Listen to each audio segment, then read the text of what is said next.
قریب آ رہا ہے، بلندی پہ اپنا نصیب آ رہا ہے، محمد کا روضہ قریب آ رہا ہے، بلندی پہ اپنا نصیب آ رہا ہے، فرشتوں یہ دے دو پیغام ان کو خبر جا۔ خوش آمدید۔ اور ہمارے ساتھ علماء کرام تشریف فرمائے، جناب قبلہ مفتی سہیل رضا امجدی صاحب تشریف فرمائے، جناب مفتی اکمل صاحب تشریف فرمائے، قبلہ مولانا محمد رضا عودھری صاحب، تینوں کا بہت بہت شکریہ۔ میں چاہتا ہوں ذرا ابتداً، آج 12 ربیع الاول ہے، آج کا دن سرکار دو عالم صلی اللہ علیہ وآلہ وسلم کا ظاہری طور پر اس دنیا میں آنے سے منسوب ہے، تو ان کی سیرت سے کوئی بھی ایک واقعہ آپ تینوں سنا دیجئے، اسٹارٹنگ فرام یو مفتی سہیل امجدی صاحب، تاکہ ہمارے لیے بچوں کے لیے تکرار ہو جائے اور یاد دہانی ہو جائے۔ بسم اللہ الرحمن الرحیم، اللہم صلی علی سیدنا و مولانا محمد وعلی آلہ و اصحابہ وبارک وسلم۔ سب سے پہلے آپ سب کو آج کا دن بہت مبارک ہو، تمام دیکھنے والوں کو، سننے والوں کو، اور اللہ تعالیٰ اس عید میلاد النبی صلی اللہ علیہ وسلم کے صدقے میں تمام مسلمانوں کو ایک فرمائے، متحد فرمائے۔ ہمیں ایک بات بیٹا، یہ میں اس کو بند کر رہا ہوں چونکہ بہت زیادہ شور آ رہا ہے، تو اگر کچھ ہو تو آپ مجھے ویسے بتا دیجیے گا، چونکہ میں نہیں کر پاؤں گا، ذرا بہت شور آ رہا ہے جی، سوری۔ اور ہمیں ایک امت بننے کی توفیق نصیب فرمائے۔ حضور نبی کریم صلی اللہ علیہ وسلم کی سیرت طیبہ، کل بھی اس حوالے سے ہماری گفتگو ہوئی کہ آقا علیہ السلام کی سیرت پر جب تک عمل نہ کیا جائے، محبت و عشق مصطفیٰ کے دعوے جو ہے وہ نامکمل اور ادھورے ہیں۔ اور آقا علیہ السلام کی سیرت کے بارے میں ہمیں معلوم نہیں ہوتا، ہمیں یہ معلوم ہوتا ہے کہ فلاں مشہور بندہ ہے، بڑا فیمس ہے، سیلیبریٹی ہے، اس کا اٹھنا بیٹھنا کیسا ہے، اس کے روزانہ کے ڈیلی کے معمولات کیسے ہیں، کتنا بیزی رہتا ہے، کیا کام، یہ معلوم ہوتا ہے۔ لیکن حضور نبی کریم علیہ السلام کے شب و روز کیسے تھے، اٹھنا بیٹھنا، تشریف آوری، آنا جانا، بات کرنے کا انداز، آپ کا لوگوں کے ساتھ بیہیویئر کیسا تھا، کہ قرآن کریم جس کی شہادت دیتا ہے کہ آپ خلق عظیم پر فائز ہیں، احادیث کریمہ میں شہادت ہے، ہم اس پر غور نہیں کرتے۔ اچھا، حضور نبی کریم علیہ السلام کی سیرت کو، سیرت طیبہ کو اگر ہم پڑھنا شروع کریں، جہاں ہم نعتیں پڑھتے ہیں تو وہاں پر سیرت طیبہ بھی نعت کی صورت میں پڑھیں تو ہماری زندگی عملی میدان میں آ جائے، اور ہم عملی میدان میں آ کر آقا علیہ السلام کی ہر ادا کو اپنانے کی کوشش کریں۔ اب یہاں پر میں یہ بات عرض کروں گا کہ خاص طور پر ام معبد رضی اللہ تعالی عنہا، یہ بڑا عجیب و غریب واقعہ ہے کہ اس وقت وسیم بھائی وہ دائرہ اسلام میں داخل نہیں تھیں، اور حضور نبی کریم صلی اللہ تعالی علیہ وسلم سیدنا صدیق اکبر رضی اللہ تعالی عنہ کے ساتھ ہیں، اور اس کی کٹیا میں تشریف لائے۔ اچھا، وہاں پر ایسا ہوتا تھا کہ آنے جانے والے مسافر بیٹھ گئے، کچھ کھا پی لیا، کچھ خدمت کر لی، تو وہاں یہ رواج تھا۔ تو حضور نبی کریم صلی اللہ علیہ وسلم نے اس سے فرمایا کہ کچھ کھانے کے لیے ہے، اس نے کہا کہ آج بڑا عجیب و غریب دن ہے کہ کچھ بھی نہیں ہے۔ اچھا، اس کی بکریاں تھیں جس کے تھنوں میں دودھ نہیں تھا، تو فرمایا کہ کیا ان بکریوں سے میں دودھ دھو سکتا ہوں؟ اس نے کہا کہ آپ کون ہیں، مجھے علم نہیں، لیکن حضور نبی کریم علیہ السلام کے آنے کو، جانے کو، آپ کی بات کرنے کے انداز کو تک رہی ہے۔ اچھا، اس نے کہا کہ ہے تو نہیں، آپ چاہتے ہیں تو لے لیں۔ آقا علیہ السلام نے دست اقدس بکری پر رکھا، بکری کی پیٹھ پر، اس نے دودھ لبالب دینا شروع کر دیا۔ آقا علیہ السلام نے خود بھی نوش فرمایا، سیدنا صدیق اکبر کو بھی دیا رضی اللہ عنہ، ام معبد کو بھی دیا۔ اچھا، اب اس کے بعد آقا علیہ السلام تشریف لے گئے۔ اب سنیے گا وسیم بھائی کہ بڑا عجیب و غریب ہے، تشریف لے گئے۔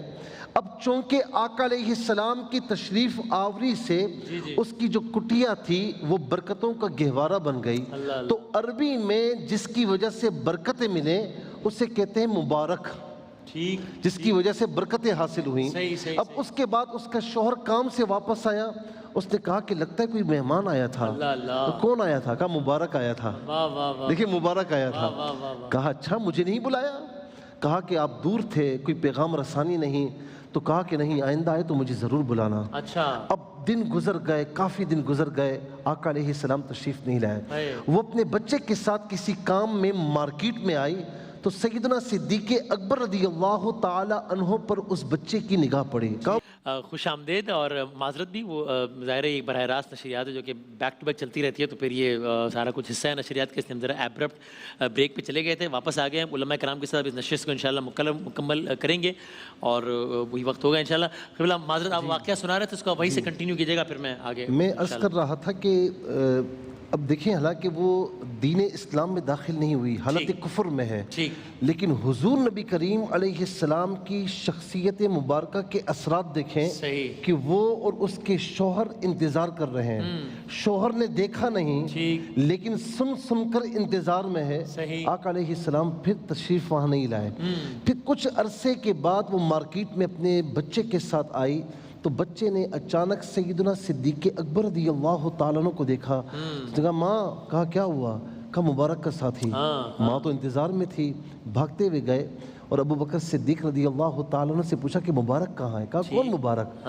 پورا واقعہ یاد دلایا تو کہا وہ مبارک ان کا نام نہیں، ان کا نام تو محمد ہے صلی اللہ علیہ وسلم۔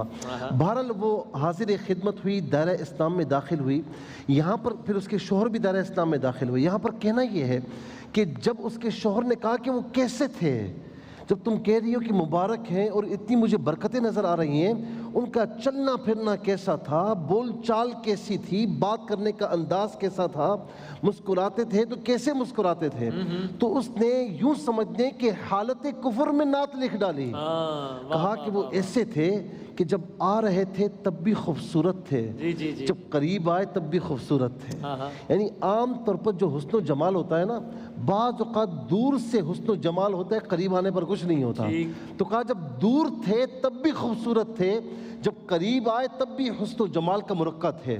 پھر فرمایا، کہتی ہیں کہ وَإِذَا سَمَتَ، جب خاموش رہتے، فَعَلَيْهِ الْبَهَا، خوشگواری کا احساس ہوا کرتا۔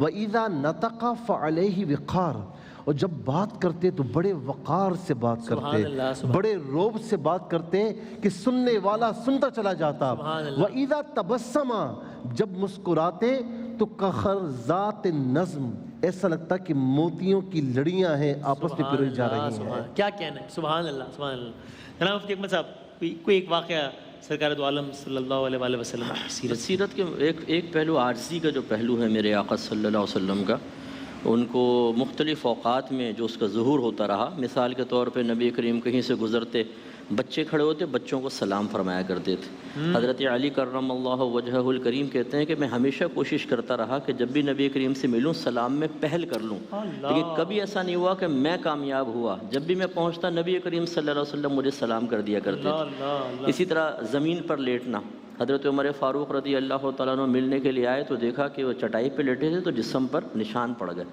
تو آپ نے عرض کی یا رسول اللہ، آپ رسول ہیں اللہ تعالیٰ کے، آپ کا یہ معاملہ اور کیسر و کسرہ اپنے محلات میں۔ نبی کریم صلی اللہ علیہ وسلم نے ارشاد فرمایا کہ عمر، کہ آپ اس سے راضی نہیں ہیں کہ دنیا ان کے لیے ہو اور آخرت ہمارے لیے ہو؟ اسی طریقے سے ایک صحابی نے آفر کی، سرکار کہیں جا رہے تھے، وہ گدھے پہ سوار تھے، یا رسول اللہ تشریف فرما ہو۔ سرکار نے ارشاد فرمایا کہ جو صاحب سواری ہوتا ہے آگے بیٹھنا اس کا حق ہے، تو تم آگے ہو، میں پیچھے بیٹھوں گا۔ اس نے کہا رسول اللہ آپ آگے بیٹھیں، فرمایا اگر تم اجازت دیتے ہو صاحب حق ہو تو میں آگے بیٹھ جاتا ہوں۔ اسی طریقے سے میرے آقا صلی اللہ علیہ وسلم اپنے خادموں کے ساتھ چکی پیس لینا، جانوروں کو چارہ ڈال دینا، بازار سے خود سودا سلف لے کر آنا۔ اور یہ علماء نے لکھا ہے کہ جب کبھی گھر والے یا کوئی آپ کو پکارتا تو اکثر آپ جواب میں کہتے ہیں لبیک انا حاضر، لبیک میں حاضر ہوں، یعنی ایسا نہیں کہ میں۔ اور جب خاص طور پہ فتح مکہ کا موقع آیا، اکثر فاتحین جب مفتوحہ علاقے میں داخل ہوتے ہیں تو اکڑ کر اور اونچے، لیکن میرے آقا صلی اللہ علیہ وسلم نے کالا امامہ شریف زیب تن فرمایا اور اونٹنی پہ سوار، اور کہتے ہیں کہ اتنا سرکار جھکے کہ آپ کا سر اقدس اونٹنی کی گردن سے مس ہو رہا تھا، جھک کر پھر میرے آقا صلی اللہ علیہ وسلم داخل ہوئے۔ اسی طرح اکثر صحابہ کرام سے ارشاد فرماتے کہ میرے آگے چلو، میرے پیچھے نہ چلو، اس لیے کہ میرے پیچھے فرشتے چلتے ہیں، میرے پیچھے کو فرشتوں کے لیے خالی کر دو۔ یہ سب عاجز کے ساری۔ سیکھنے کا معاملہ یہ ہے کہ جس کو اللہ نے تھوڑی سی بھی عزت سے نوازا ہے، کیا ہم اس طرز عمل کو اختیار کرتے ہیں کہ نہیں کرتے؟ اگر اللہ نے اگر تھوڑی سی مجھے عزت دے دی تو میری تو ناک بڑی اونچی ہو جائے گی، جب تک 4 آدمی میرے پیچھے میرے نام کے نعرے نہ لگائیں مجھے سکون نہیں ملے گا۔ کوئی ملنے آئے تو میں بیٹھا رہوں گا، ایسے ہاتھ بڑھا دوں گا، ملنے کے لیے جانا تو بہت بڑی مگر جب آپ بات ہے۔ سلام والی بات کو سمجھاتے ہیں، میں نے باقاعدہ مشاہدہ کیا اس بات کا کہ اگر کوئی سلام کر رہا ہو تو دوسرا کہتا ہے "نہیں، وہ سلام کرے گا، وہ آئے گا، تم سلام نہیں کرنا"۔ یعنی عزت میں کمی کا باعث سمجھایا جاتا ہے کہ یار تم کیوں سلام کرو، اس کو کرنے دو نا آگے۔ جی ہاں، اب تو پوسٹرز کے اندر اگر نام بیچ میں جس کا بڑا لکھ دیا، بولتے ہیں بیچ میں کیوں لکھا ہے، اس کا لکھ دیا، میرا سائڈ میں لکھا ہوا ہے، اس کا اتنا بڑا لکھا ہے، میرا اتنا چھوٹا۔ یہ چیزیں صحیح نہیں ہیں۔ ہم خاص طور پر اہل علم طبقہ، علماء، مفتیان کرام، کامل شیوخ جو جامع شرائط ہیں، خاص طور پر ہمیں رول ماڈل بننا چاہیے، ہمیں عاجزی اختیار کرنی چاہیے جیسے میرے آقا صلی اللہ علیہ وسلم نے کی۔ ان کی سیرت اگر ہم نہیں اپنائیں گے تو عوام کیسے اپنائے گی؟ ہم عوام کو تو شکوہ کریں، ان کو برا بھلا کہیں، ان کو خوب ڈانٹیں اور پھٹکاریں، اور جب اپنے عمل کرنے کی باری آئے تو پھر ہمارے اندر ایک تکبر، غرور نظر آئے، اور نبی کریم صلی اللہ علیہ وسلم کی سنن اور آپ کی خاص طور پہ عاجزی کی سنت کو اپنانے کے سلسلے میں کوتاہی کے شکار ہوں، یہ مناسب سبحان نہیں۔ اللہ۔ اسی طرح گھر کے سرپرست، ایک صرف بات عرض کروں گا، جی ضرور ضرور۔ سیدہ عائشہ صدیقہ رضی اللہ تعالیٰ عنہ کہتی ہیں سرکار نے کبھی کسی زوجہ پر ہاتھ نہیں اٹھایا، نہ خادم پر۔ اللہ سرکار اگر کبھی بہت زیادہ ناراض ہوتے تو بس اتنا فرماتے تیری پیشانی خاک آلود ہو جائے، محاورتاً یہ جملہ ارشاد فرماتے، ورنہ سرکار نے کبھی بھی نہیں مارا۔ اس سے وہ ذرا گھر کے سرپرست درس حاصل کریں کہ جس کی باہر کوئی ویلیو نہیں ہوتی لیکن گھر میں داخل ہوتا ہے تو سلطان راہی یہی ہے، گنڈاسا نکال لے گا، مصطفیٰ قریشی بن جائے گا، بیوی کو ڈانٹ رہے ہیں، بچوں کے سامنے ذلیل کر رہے ہیں، اور یہ اور وہ، یہ بھی ایک تکبر ہے۔ واہ، بیوی کو محکومہ ضرور بنایا گیا ہے، اللہ نے ہمیں حاکم بنایا ہے، لیکن میرے آقا صلی اللہ علیہ وسلم اپنے ازواج مطہرات کے ساتھ کیسے تھے، یہ بھی دیکھنے والی چیز ہے۔ سبحان اللہ۔ سرکار نے شاید فرمایا تم میں سے سب سے بہترین وہ ہے جو اپنے گھر والوں کے معاملے میں سب سے بہتر ہے، اور میں اپنے گھر والوں کے معاملے میں سب سے بہتر ہوں۔ واہ واہ۔ تو یہ جو سیرت کے پہلو ہیں ان کو اگر ہم اپنا لیں، حقیقتاً گھر میں جھگڑا، فتنہ، فساد، لڑائی، یہ تمام چیزیں ختم ہوں گی، پیارا ماحول ہوگا۔ اسی طرح ہم جو اللہ نے جن کو عزتوں سے نوازا ہے وہ اگر یہ چیزیں اپنا لیں تو عوام قریب آئے گی۔ سبحان اللہ۔ اگر ایک آدمی مجھ سے ہاتھ ملانے اور میں کہوں پچھوڑو، ہاں ہاں، کلف خراب کر دیا تم نے میرا، جی جی جی جی۔ کوئی عید پر ملنے کے لیے اور میں یوں ہاتھ سے اشارہ کر دوں، یہ اس سے تو پھر لوگ ڈسہارٹ ہو جائیں گے نا، پھر قریب نہیں آئیں گے۔ سبحان اسی لیے علماء میں اور عوام میں ایک گیپ کی بڑی وجہ یہ بھی ہے کہ ہم مخصوص لوگوں کے ساتھ بیٹھنا چاہتے ہیں، عوام الناس کو زیادہ قریب نہیں آنے دینا چاہتے۔ ہمیں کسی پہ بدگمانی کی اجازت نہیں ہے، نہ میں عوام کو خدا نخواستہ یہ بات کہہ کر دلیر کر رہا ہوں، لیکن ہم اپنے خود اپنا احتساب کریں اور حقیقتاً سرکار کی سیرت اپنائیں۔ تو جو اس دور میں تھا کہ شیخ عبدالحق محدث دہلوی کہتے ہیں کہ بعض اوقات کنیزیں سرکار کا ہاتھ پکڑ کر اپنے کاموں کے لیے لے جاتی اور میرے آقا چلے جایا کرتے تھے۔ اگر کبھی کسی سے مصافحہ کرتے کوئی ہاتھ نہ چھوڑتا تو سرکار ہاتھ نہیں کھینچا کرتے تھے کہ اس کا دل نہ دکھ جائے، ایسا ہاتھ رکھ لیا کرتے تھے۔ یہ سیرت ہمیں اپنانے کی ضرورت ہے۔ سبحان اللہ سبحان اللہ، واہ واہ، کیا کہہ رہے ہیں رضا داؤدانی صاحب۔ یہی بسم اللہ الرحمن الرحیم۔ سب سے پہلے ایک مرتبہ پھر کندھے مقرر کے طور پر مبارکباد دینا چاہوں گا عید خیر بارہ، میلاد خیر النبی صلی اللہ علیہ وآلہ وسلم کے حوالے سے، اور وہ کہا جاتا ہے اسد اللہ و ایامکم و لیالیکم و ایامکم سعیدہ۔ تو یہ مبارکباد ہے، پروردگار عالم سے پھر دعا ہے کہ اپنے حبیب کے صدقے میں سب کی دعاؤں کو اپنی بارگاہ میں قبول فرمائے۔ الہ آمین، الہ تو واقعے کے حوالے سے آپ ارشاد فرما رہے ہیں تو میرے ذہن میں پیغمبر اکرم صلی اللہ علیہ وآلہ وسلم کی جو مسجد ہے، مسجد نبوی، جی جی اس کا منظر اور اس کا نقشہ ذہن میں آ گیا کہ وہاں پر مختلف ستون ہیں جن کو عربی کے اندر استوانہ کہا جاتا ہے، ٹھیک، اور وہ خود پیغمبر اکرم کی سیرت کو ریفلیکٹ کرتے ہیں، ڈپکٹ کرتے ہیں۔ یعنی بہت ساری ایسی نشانیاں، حالانکہ بہت ساری نشانیاں ختم ہو گئیں لیکن آج بھی کچھ نشانیاں ہیں کہ جو محفوظ ہیں۔ اچھا، انہی میں وہ ستون، اور ان ستونوں کے اندر، ستون تو جدید بن گئے مگر جگہیں وہی ہیں۔ وہاں پر ایک ستون ہے جس کا نام ہے استوانۃ التوبہ، توبہ کا ستون، استوانۃ ابی لبابہ وہ بھی اس کا نام ہے، اور وہ پیغمبر اکرم صلی اللہ علیہ وآلہ وسلم کے انصاری ایک صحابی تھے جناب ابو لبابہ رضی اللہ تعالی عنہ، ان کے حوالے سے وہ ستون ہے۔ اور اس کا بیک گراؤنڈ یہ ہے کہ جنگ خندق جب ہوئی تھی تو اس کے اندر یہود کا معاملہ یہ رہا کہ انہوں نے حالانکہ ایک پیکٹ کیا تھا مگر اس کو پھر آنر نہیں کیا، وہ کہ ایک مدینے پہ اگر کسی نے حملہ کیا تم سب ایک ہو کر دفاع کریں گے مدینے کا۔ اس میں اس کے علاوہ بھی کافی ٹریٹیز کے اندر اور شکیں بھی تھیں، اور انہوں نے مسلسل اس کے حوالے سے خیانت کی۔ لہٰذا ہم دیکھتے ہیں کہ 3 بڑے قبائل تھے وہاں پر، بنی قینقاع، بنی نذیر اور بنی قریظہ، اور ان سب نے آہستہ آہستہ خیانت کی، جس کے بعد پھر ان کو مختلف پنشمنٹس کا سامنا کرنا پڑا۔ ایک سول جو معاملات تھے اس کے اندر چونکہ انہوں نے ساتھ نہیں دیا بلکہ سازشیں کی. رائٹ تو یہ جو جنگ خندق ہے اسی کا نام احزاب بھی ہے کہ مختلف جو گروہ تھے وہ مل کر آئے تھے مسلمانوں کے مقابلے پر. تو پھر اس کے اندر مدینہ منورہ میں جو یہود ہیں انہوں نے ان کا ساتھ دیا. تو ایک طرح سے یہ جو موجود حکومت تھی اس کے خلاف اقدام بغاوت تھا. صحیح بالکل. تو اس کو پھر پیغمبر اکرم صلی اللہ علیہ وآلہ وسلم نے اس لیے کہ مدینہ خطرے میں آ گیا تھا جنگ خندق کے موقع پر. وہ تو آپ جانتے ہیں کہ بہت معرکۃ العرہ جو ایک جنگ ہوئی تھی جس کے اندر کل ایمان اور کل کفر امیر المومنین کا بہت بڑا کنٹریبیوشن تھا مولا علی کا. تو ضربت علی یوم الخندق جہاں پر کہا گیا تھا کہ ایک ضربت جو آج کے دن لگی ہے افضل من عبادت الثقلین، یہ علی کی ضربت ثقلین کی عبادت سے افضل ہے. تو اس کے بعد پھر پیغمبر اکرم صلی اللہ علیہ وآلہ وسلم نے حکم دیا کہ یہ جو بنی قریظہ ہیں ان کا محاصرہ کیا جائے اور ان کو سزا دی جائے گی. تو اس موقع پر ان لوگوں نے جو اقدامات کیے اس کی تفصیل تو اپنی جگہ پر ہے، مگر انہوں نے پھر کہا کہ ہم مشورے کے لیے چاہتے ہیں کہ ابی لبابہ کو بھیجا جائے، کیونکہ پیغمبر اکرم صلی اللہ علیہ وآلہ وسلم کے مدینہ منورہ آمد سے پہلے ان کے کچھ ٹرمز تھے. انہوں نے کہا ان کو بھیجا جائے، ہم ان سے کچھ مشورہ کرنا چاہتے ہیں. تو ابو لبابہ آئے اور اس موقع پر جو انہوں نے بات کی تو اس کے اندر انہوں نے ایک اشارہ کر دیا، صرف ایک اشارہ، اور وہ بھی بے اختیار. جب انہوں نے کہا کہ کیا خیال ہے ہمیں سرنڈر کرنا چاہیے، تو انہوں نے اشارہ اس طرح سے کر دیا اپنی گردن کی طرف، یعنی جس کے ذریعے سے غیر اختیاری طور پر ان کی طرف سے یہ ایک اشارہ چلا گیا کہ اس بات کا امکان ہے کہ تم سرنڈر کرو گے تو قتل کر دیے جاؤ گے. اور جیسے ہی انہوں نے یہ کہا فوراً یہ احساس ہوا کہ یہ مجھ سے کیا ہو گیا. احساس شرمندگی اتنا زیادہ تھا، حالانکہ اگر وہ نہ بتاتے کسی کو تو پتہ بھی نہ چلتا، لیکن یہ ہے کہ ان کو جو احساس ندامت ہوا ہے تو وہ فوراً باہر آئے، اور باہر آنے کے بعد پیغمبر اکرم کو فیس نہیں کیا. وہ سیدھا چلے گئے مسجد نبوی کے اندر اور ستون سے اپنے آپ کو باندھ دیا. اور اس طرح سے انہوں نے گریہ کیا ہے، اس طرح سے وہ رونے لگے کہ لوگ بہت متاثر ہوئے صحابہ کرام رضوان اللہ علیہم اجمعین. تو وہ آئے پیغمبر اکرم کے پاس کہ اللہ کے رسول یہ ہو گیا کہ آپ کی اجازت سے وہ گئے تو تھے مگر وہاں ان سے یہ خطا ہو گئی اور یہاں پر انہوں نے اتنا شرمندگی کا احساس کیا ہے کہ اپنے آپ کو ستون سے باندھ لیا. تو پیغمبر اکرم نے یہ ایک جملہ کہا کہ لو جاءنی لاستغفرت لہ، کہ اگر میرے پاس آتے ابو لبابہ تو میں ان کے لیے استغفار کرتا.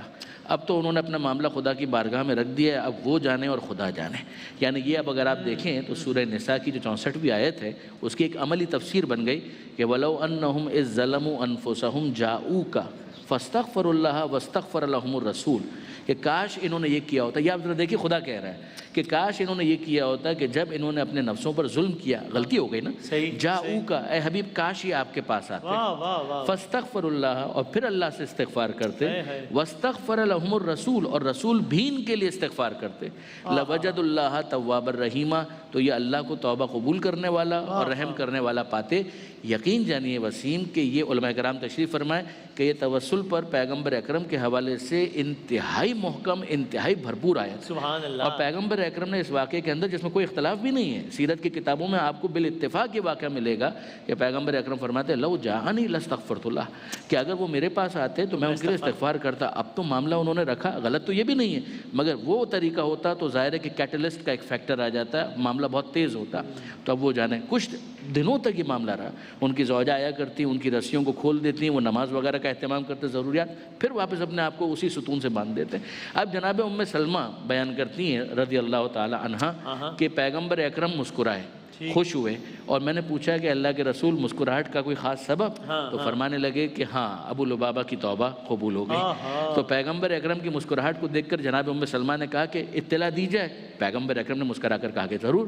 جناب ام سلمہ نے پردے کے پیچھے سے اطلاع دی، صحابہ کرام تو منتظر تھے.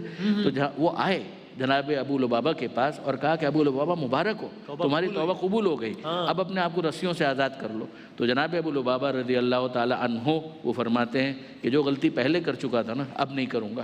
کیا مطلب؟ کہ پہلے ڈائریکٹ یہاں پر آ گیا تھا، اب تو میں اللہ کے رسول کا انتظار کروں گا، اللہ کے رسول ہی اپنے ہاتھوں سے ان رسیوں کو کھولیں گے تب میں آزادی قبول کروں گا. پیغمبر اکرم تک جب یہ اطلاع پہنچی ہے حضور مسکراتے ہوئے تشریف لائے. اب یہ محبت اور وہ انسیت اور شفقت کہ اپنے ہاتھوں سے آزاد کیا اور ظاہر کی مبارکباد دی.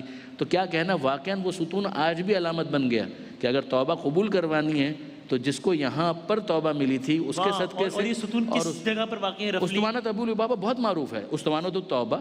اگر کوئی خالی مسجد نبوی کے جو پرانا جو روضۃ من ریاض الجنہ جو کہلاتا ہے اس کے اندر جا کر کسی سے بھی سوال کرے تو اس کو نظر آ جائے گا، اس کا لکھا ہوا بھی ہے. واہ واہ، سبحان اللہ، سبحان اللہ، کیا کہنا ہے، سبحان اللہ.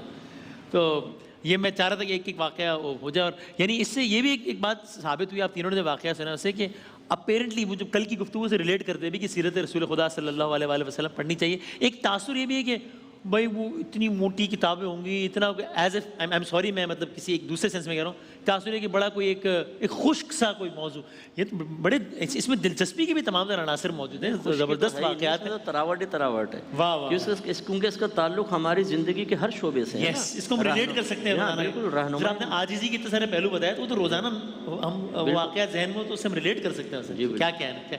وہ صاحب میں ایک اور موضوع پہ بھی چاہتا ہوں آپ لوگ کمنٹ کیجئے۔ ویسے بڑی ہم نے پروگرام 11 آر میں بھی آپ کو سہمت اس پہ بات کی تھی، ایک طرف بڑی تکلیف بھی ہوتی ہے یہ بات کرتے ہوئے کہ اب سرکار کی ولادت سے دن منسوب ہے، جی چاہ رہا ہے کہ سرکار کے فضائل سنیں، کہیں، بیان کیے جائیں، اس پہ بات کیوں ہو رہی ہے؟ لیکن اب یہ حقیقت حال بھی ہے کہ یہ اس وقت بہرحال ایک عالمی سطح پر ایک بڑا مسئلہ بنا ہوا ہے۔ یہ جو معاملہ ہے جس کے لیے کیا جو بھی الفاظ استعمال کیا جائے وہ کم ہے، خاکوں کی اشاعت کے حوالے سے جس پہ ہر مسلمان کا دل مضطرب ہے، مغموم ہے، رنجیدہ ہے، اس میں ایک عام آدمی سوچ رہا ہے کہ اس میں ہمارا رویہ اس میں کیا ہونا، دل تو سب کے مضطرب ہیں، اس کے علاوہ ہمارا اور کیا اس پہ رسپانس ہونا چاہیے؟ میں آپ تینوں چاہوں گا اس پہ کامنٹ کیجیے گا، جو کہ ذرا کرنٹ افیئرس کا یہ سب سے بڑا مسئلہ ہے اور ریلیٹڈ بھی ہے۔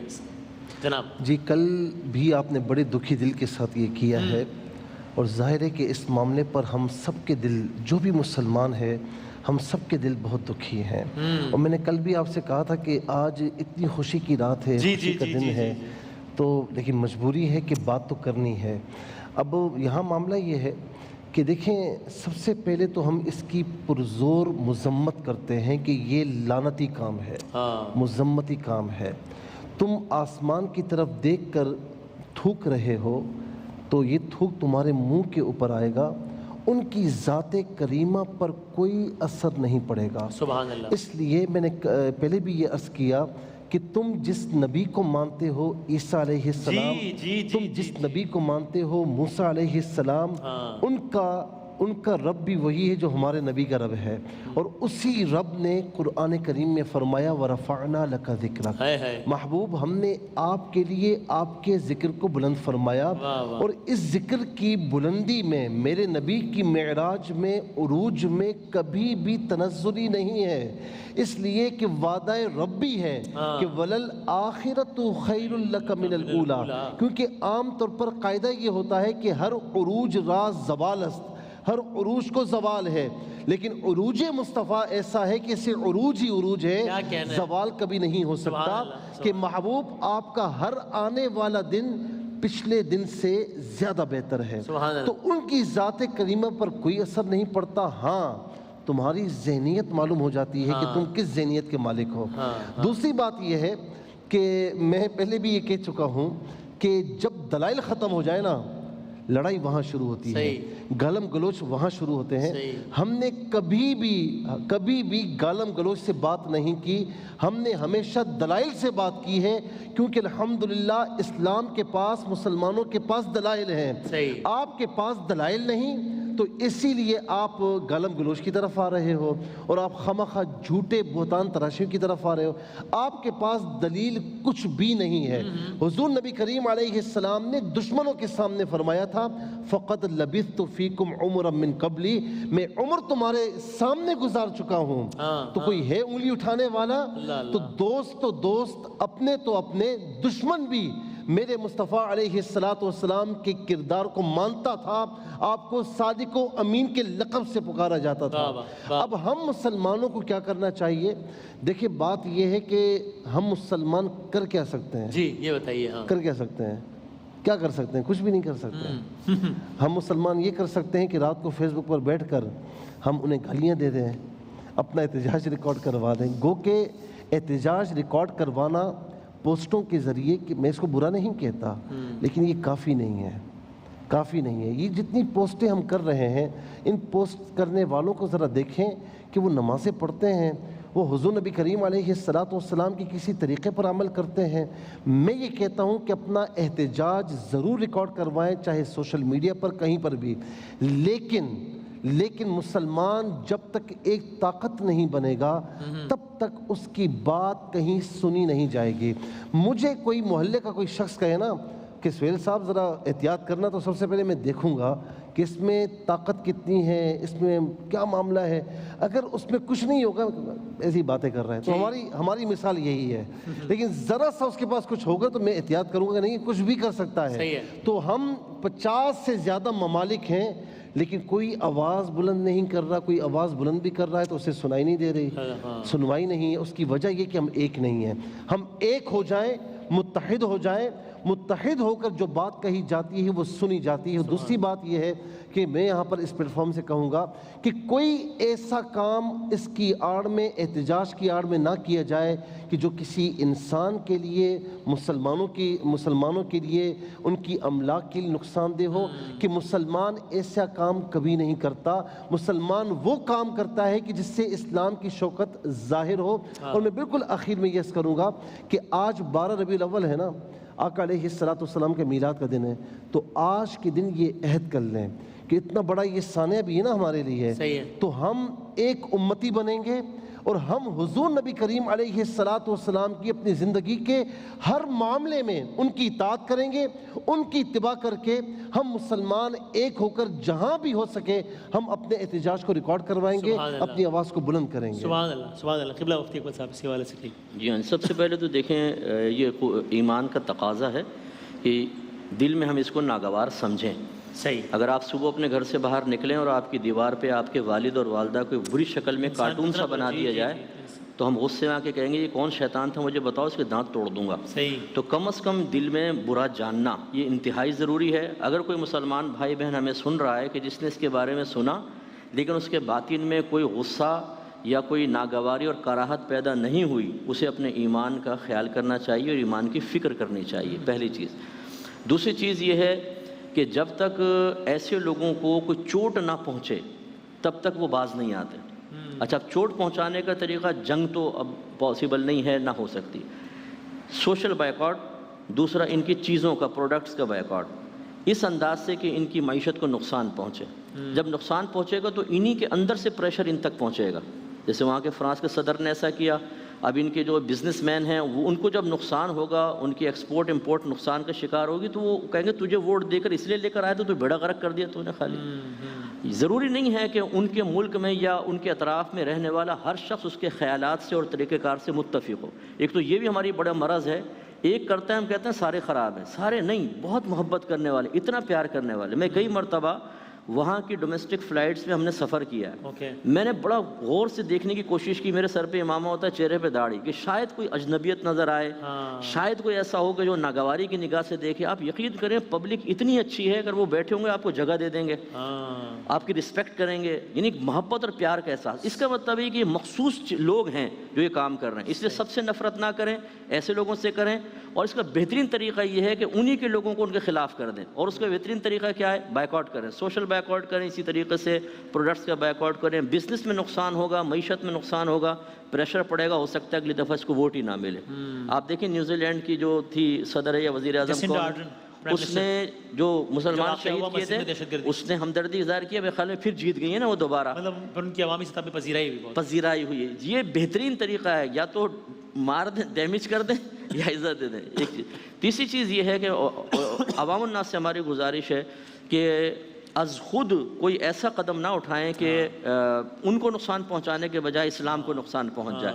اس کے لیے بہترین طریقہ یہ ہے کہ آپ کے جو ذی رائے، صاحب الرائے علماء کرام ہیں، آپ ان سے گائیڈ لائن لیں اور ان کو چاہیے کہ وہ ان کو سب سمجھائیں کیا کرنا ہے، کیسے کرنا ہے. اور آخری گزارش بس، کیونکہ ابھی ٹائم کم ہے، علماء سے گزارش ہے کہ ہمارا اس پر متفقہ طور پر کوئی ایک موقف نہیں آتا سامنے. مجھے موقع ملے گا میں اپنی تقریر ڈال دوں گا، آپ کو ملے گا آپ کی. ہمارے یہاں مرکزیت ختم ہو گئی ہے. ہم لڑنے کے لیے تیار ہیں، گروپ بنانے کے لیے تیار ہیں، ایک ہو کر ایک موقف اور ایک طاقت کے ساتھ، کہ ہماری گورنمنٹ اپنے لحاظ سے کرے، علماء کریں، بلکہ ان میں بھی آپس میں کوارڈینیشن ہو تو بہت ہی بیسٹ ہے. گورنمنٹ کو چاہیے کہ بھئی علماء بہت بڑی ایک طاقت ہے، ایک عوام الناس ان کے پیچھے ہوتی ہے. یہ ہماری پالیسی ہے، اس میں کوئی خرابی ہو بتائیے. اب اس کو لے کر آپ اپنے حلقے میں کریں، ہم اپنے حلقے میں کریں گے. اجتماعی کوشش سے نتیجہ بہت ہی بہترین نکل سکتا ہے.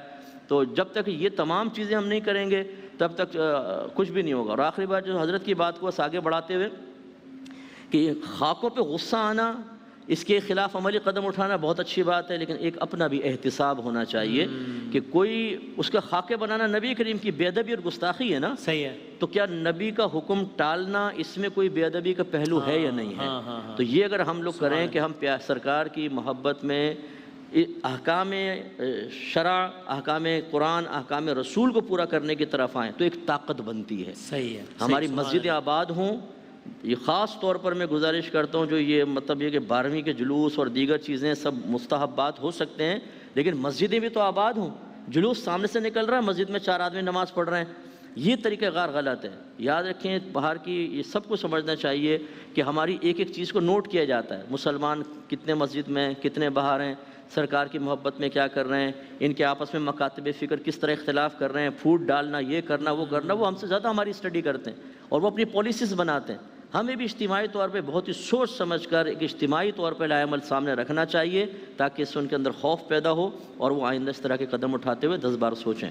سبحان اللہ. جی جی یہ بات عرض کروں گا جی کہ نبی علیہ الصلاۃ والسلام کا معاملہ ایسا ہے کہ اس میں تمام مکاتب فکر میں سے کسی کی کوئی دوسری رائے نہیں ہے. بالکل صحیح. تو کم از کم اس معاملے پر جس طرح حضرت نے بھی فرمایا علماء ایک زبان ہو کر اپنا احتجاج ریکارڈ کروائیں اور کوئی لائحہ عمل دیں. آپ فرمائیے گا. میں بھی یہی کہنے والا تھا کہ اس میں تو کوئی آپ کسی تکرار بھی کر دیجیے گا کہ کوئی دو رائے، کیونکہ اگر کہیں کسی کے ذہن میں کچھ ہے بھی تو کس میں تو کوئی دو رائے ہے ہی نہیں نا کہ سرکار دو عالم صلی اللہ علیہ وآلہ وسلم یہ خدا کے بعد سب سے بڑی ذات ہے تمام مکاتب فکر. اس میں تو کوئی دو اوپینینز ہی نہیں ہے نا. مسلمان یہ برداشت ہی نہیں کر سکتا نا. یہ ولا ریب کسی قسم کے شک اور شبہ کی گنجائش ہی نہیں. ساری عزتیں حضور کریم صلی اللہ علیہ وآلہ وسلم کے نالین پاک کے صدقے میں ہیں، ان کے پیروں کی خاک کے صدقے میں ہیں. اگر کسی نسبت کی وجہ سے کسی کو کوئی شرف ملا ہے تو وہ نسبت تو نسبت مصطفیٰ ہے صلی اللہ علیہ وآلہ وسلم. تو اس حوالے سے بالکل جو ہمارے دونوں دوستوں نے اور بزرگان نے ارشاد فرمایا میں اس کو سیکنڈ کرتا ہوں، تائید کرتا ہوں. اور ساتھ ہی ساتھ یہ ضرور کہنا چاہوں گا کہ حکومتی سطح پر جیسے کہ فرمایا، علماء کی سطح پر اسلامی نظریاتی کونسل کا رول بہت امپورٹنٹ ہے. ان کو اس حوالے سے بہت ساری چیزوں کو اینٹیسپیٹ بھی کرنا چاہیے اور بہت ساری چیزوں میں اپنی رائے دینی بھی چاہیے. حکومت کو تو وہ ایڈوائز کرنے کے پابند ہیں ہی، لیکن ساتھ ہی ساتھ عوام کے حوالے سے بھی ان کو گائیڈ لائنز دینی چاہیے. پھر اس کے بعد ظاہر ہے کہ شہر کی سطح پر، صوبے کی سطح پر، ملکی سطح پر جو علماء کرام ملتے ہیں، مختلف کانفرنسز ہوتی ہیں، سیرت النبی کانفرنس وغیرہ، اس کے اندر بھی ان چیزوں کو ڈسکس کرنے کی ضرورت ہے باہوش انداز میں، باشعور انداز میں. یہاں پر جو غیر مسلم ہمارے دوست ہمیں سن رہے ہیں، آپ کا اتنا بڑا فورم ہے اس کے حوالے سے کہ آپ قرآن مجید کھول کر دیکھیں اور اس کے اندر دیکھیں. انٹرنیٹ ہے نا، اب تو کتاب خریدنے کی بھی ضرورت نہیں، انٹرنیٹ کے اوپر قرآن مجید اویلیبل ہے، ترجمے اویلیبل ہیں. آپ دیکھیں کہ اہل کتاب کے حوالے سے کیا گفتگو کی گئی ہے. اوور آل اسلام کو پھیلانے کے لیے اسلام نے کیا تجویز دی ہے.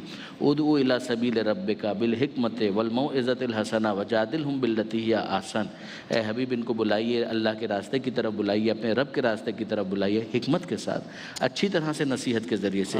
اگر بحث بھی کرنی ہے تو بحث میں بھی اچھا انداز ہو، گالم گلوچ نہ ہو.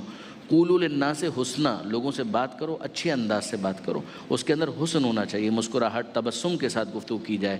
جتنے بھی ہمارے غیر مسلم دوست ہیں، ہو سکتا ہے کہ ان کو کوئی چیز سیرت رسول کے حوالے سے ان کو کوئی غلط فہمی ہو، کچھ مس انڈرسٹینڈنگ ہو. آئیے ہم لوگ مکالمہ کریں، ہم لوگ ڈائیلاگ کریں.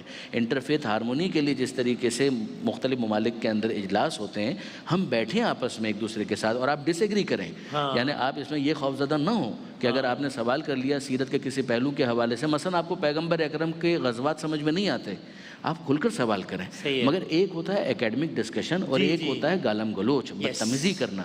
یہ وہ چیز ہے کہ جس کو ہم کہیں گے کہ یہ کوئی سلجھا ہوا طریقہ نہیں ہے کہ جس کے اندر استہزاء کیا جائے، موقری کی جائے. یہ قرآن مجید آپ دیکھ لیجئے، انبیاء کے واقعات میں آپ کو ملے گا کہ پروردگار عالم نے جن رسولوں کو بھیجا ہے ان کے خلاف جو دشمنوں نے ہتھیار استعمال کیا ہے، اس میں سے ایک استہزاء ہے. استہزاء کا مطلب ہوتا ہے موقری کرنا، مذاق اڑانا. تو موقری کا تو مطلب ہی یہ ہے کہ اس کا مطلب یہ ہے کہ آپ کے پاس کوئی جینون کوشچن موجود نہیں ہے، تب آپ استہزاء کر رہے ہیں. لیکن یہ ہے کہ نہ یہ پہلا واقعہ ہے، اور یہ بھی افسوس کے ساتھ کہہ رہا ہوں کہ شاید آخری واقعہ بھی نہیں. لیکن اس کے حوالے سے جو احتجاجات ہیں وہ اپنی جگہ پر، ڈائیلاگ کی وہ فضا ان افراد کے ساتھ کہ جو سنجیدہ ہیں، انہی میں سے وہ افراد بھی ہوں گے جو پوٹینشلی واقعاً سینسیبل ہوں گے، جیسے کہ قبلہ نے ارشاد فرمایا ان کو انگیج کرنے کی ضرورت ہے تاکہ وہ اس بات کو سمجھیں. اور ہمارے جو علماء کرام جو پیش امام ہیں خاص طور پہ مساجد کے اندر ہیں، ان کو اس حوالے سے بہت ایفرٹس کرنی پڑے گی، محنت کرنی پڑے گی، خاص طور پہ ویسٹ کے اندر، یورپ کے اندر، امریکہ میں، کینیڈا میں، جہاں جہاں وہ ہیں، جہاں پر وہ خطبات دیتے ہیں جمعے کا، ان کا خطبہ ایک نمائندہ خطبہ ہوتا ہے، وہی وہ فیڈ کرتے ہیں، جس کے بعد وہ ہمارے جتنے سامعین ہوتے ہیں انہوں نے اپنے آفیسز کے اندر جانا ہوتا ہے، اپنے دوسرے دوستوں کے ساتھ ملنا ہوتا ہے، کیفیز کے اندر بیٹھنا ہوتا ہے، ان سے ڈسکس کرنا ہوتا ہے. ان چیزوں کو وہ اینٹیسپیٹ کریں، یعنی وہ کر رہے ہوں گے، میں مزید گزارش کر رہا ہوں اینٹیسپیٹ کریں کہ کیا وہ سوالات ہو سکتے ہیں کہ جو کسی ہمارے نان مسلم بھائی کے دل میں یا ذہن کے اندر آتا ہے، اس سوال کو وہ لسٹ کریں. وہ سوالات کوئی بہت طولانی نہیں ہیں، ایک لسٹ اس کی مرتب کر کے اس کے اوپر وہ محنت کر کے خطبات دینا شروع کریں کہ پیغمبر اکرم کی سیرت کے غزوات آپ کو سمجھ میں نہیں آتے، دیکھیے کہ ہماری اپروچ کیا ہے. صحیح ہے. دفاع کے حوالے سے ہمارے لیے قرآن مجید کیا گائیڈ لائن دے رہا ہے. اسی طریقے سے پیغمبر اکرم کے مثلا کسی کو نکاح کا ایشو ہے وہ سمجھ میں نہیں آتا، سمجھائیں ان کو. لیکن یہ کہ یہ صرف اور صرف الجھنے سے کام نہیں چلے گا، اس کے اندر بہرحال اینٹیسپیٹ کرنا پڑے گا، محنت کرنی پڑے گی. ایک کوآرڈینیٹڈ ایفرٹس ہو، واٹس ایپ کے گروپس بن جائیں خود علماء کے، پیش اماموں کے، کہ جس کے اندر وہ اگر کوئی چیز ان کے سامنے آتی ہے ان کو سمجھ میں نہیں آئی ہے، کسی سینئر سے پوچھ لیں اور اس کے ذریعے سے اس مسئلے کو حل کریں اور پھر اپنے خطبہ جمعہ کے اندر اس کو بیان کریں تاکہ وہ مس انڈرسٹینڈنگز جو ہیں ان کو ختم کیا جا سکے. یعنی یہ نیریٹیوز کی اگر ایک جنگ ہے تو پھر اس کا کاؤنٹر نیریٹیو پھر اس کا دیا جائے. اور پھر اس میں ایک ختم ہو گیا، یعنی مثلا میں نے کہیں دیکھا، آپ اس پہ رائے دیجیے گا، کہ مجھے تو بظاہر بڑا اچھا لگا کہ میں نے ایک ملک میں دیکھا، غالباً ایران میں، کہا کہ جناب وہاں جو ایمبیسی تھی اس ملک کی، فرانس کی، اس کے باہر بہت ہی پرامن انداز میں، کوئی گالم ملک کچھ نہیں، انہوں نے وہاں پہ سرکار کا میلاد بپا کے ایک پریکٹیکل انداز ہے نا. آپ اس کے اندر کہ وہ وہاں پر جائیں لیکن کوئی ایسی حرکت نہ ہو کہ جس کی وجہ سے خود مسلمان بدنام ہو جائیں. جائیں، بیان کریں، لٹریچر دیں، انٹرنیٹ کے اوپر بھی دیں کہ ہم نے یہاں پر یہ کیا، اور دیکھیں یہ ہماری طرف سے ایک مین پوائنٹس ہیں، بلٹ پوائنٹس ہیں کہ جو ہم اپنے رسول کی سیرت سے سمجھتے ہیں. جیسے ابھی یہ فرما رہے تھے کہ مفتی اکمل صاحب نے، اگر آپ کتنی پریکٹیکل چیزیں تھیں، روزمرہ کے معمولات، ہاتھ ملا رہے ہیں تو کس طریقے سے، گھر میں بیہیو کر رہے ہیں تو کس طریقے سے، یہ وہ چیزیں جن کو ہائی لائٹ ہونے کی بہت ضرورت ہے. اور بس یہ میں عرض کر رہا ہوں کسی طرح یہ بھی ان کو باور کرا دیں کہ کوئی سو رہا ہو نا تو اس کو سونے دو، جگاؤ گے تو تمہارے لیے مصیبت ہے خامخواہ. یعنی جس کے دل میں جذبہ نہیں بھی ہوتا ہے نا، جب اس طرح کرتے ہیں تو سارے مل کر اور اجتماعیت اور سرکار کی محبت کے ترانے، یہ ان کو بات سمجھ میں آ جائے تو پھر یہ کبھی ایسا حرکتیں نہیں کریں، یہ تو الٹا اور جاگ جاتی ہے ساری قوم. وہ کہتے ہیں نا کہ یہ مسلمان سوئے ہوئے ہوں اور ان سے کہہ دیں کہ اسلام خطرے میں ہے، سارے جائیں گے. صحیح. اور اس سارے واقعے کا سب سے افسوسناک پہلو یہ بھی ہے کہ وہی کہ ایک انڈیویجول کی سطح پر تو ایک کام ہوا ہی، پھر اس کو ریاستی لیول پہ اس کو پروٹیکٹ کیا گیا، اس کو ڈیفینڈ کیا گیا. فرانس کے صدر کو کسی ملک کے حکمران نے کچھ کہا تو انہوں نے برداشت نہیں کیا، تعلقات ختم کرنے کی بات کی. آپ اپنے ملک کے سربراہ کے بارے میں سن نہیں سکتے، ہم اپنے نبی کے بارے میں جھوٹی باتیں کیسے سن سکتے ہیں؟ صحیح. جزاک اللہ. بہت شکریہ تمام علماء کرام کا، بہت بہت شکریہ. ایک وقفہ لیتے ہیں، انشاءاللہ ہمارے آگے سیگمنٹ جاری ہیں. ابھی ہم بچوں کا میلاد کریں گے انشاءاللہ، وقفے کے بعد حاضر ہوتے ہیں.